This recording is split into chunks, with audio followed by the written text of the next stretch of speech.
Doctor Shyamaprasad মুখার্জির জন্ম জয়ন্তী উপলক্ষে মাধ্যমিক এবং উচ্চ মাধ্যমিক পরীক্ষায় উত্তীর্ণ কৃতী ছাত্রছাত্রীদের সংবর্ধনা প্রদান, তার পাশাপাশি পরিবহন শ্রমিকদের বীমা প্রদান অনুষ্ঠানের আয়োজন করেছে Agartala Sonamura bus owners syndicate.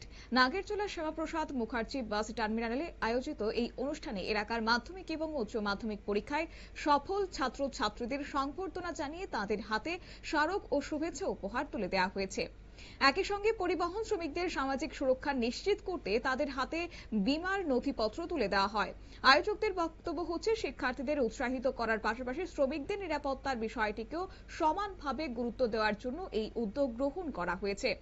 অনুষ্ঠানে উপস্থিত ছিলেন আগরতলা সোনামুড়া বাস ওনার্স সিন্ডিকেটের সভাপতি কমল দেব, বর্দোয়ালি মন্ডলের সম্পাদক তন্ময় ভট্টাচার্য, ওয়েস্ট ত্রিপুরা বাস জিপি সংঘের সভাপতি রতন দেব সহ অন্যান্য বিশিষ্ট ব্যক্তিরা। কি বললেন এ প্রসঙ্গে আগরতলা সোনামুড়া বাস ওনার্স সিন্ডিকেটের সভাপতি কমল দেব, শুনুন। আমি বিশেষ করে এখানে যারা ছাত্রছাত্রীরা উপস্থিত হয়েছে তাদের উদ্দেশ্যে দুই একটা কথা বলব। আমরা সকলেই জানি যে আমাদের ছাত্রছাত্রীরা আগামী দিনের ভবিষ্যৎ এই রাজ্যে। আমরা সংগঠন করি, আমাদের উদ্দেশ্য এবং লক্ষ্য একটাই, মানুষের সাথে থাকা, মানুষের জন্য কিছু করা।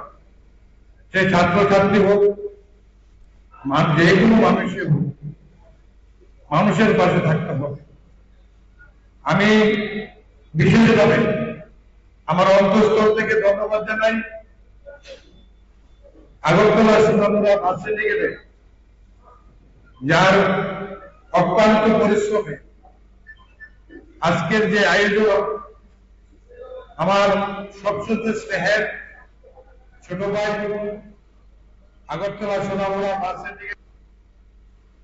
বক্তারা বলেন, সমাজ গঠনে শিক্ষার্থীদের উৎসাহ প্রদান করা এবং শ্রমজীবী মানুষের কল্যাণে এই ধরনের উদ্যোগ আগামী দিনেও অব্যাহত থাকবে। অনুষ্ঠানে কৃতি পড়ুয়া, শ্রমিক এবং বিশিষ্ট অতিথিদের উপস্থিতিতে আন্তরিক পরিবেশের এদিন সৃষ্টি হয়েছে। নিয়ে নিচ্ছে ছোট্ট একটি বিজ্ঞাপন বিরতির সঙ্গে থাকুন।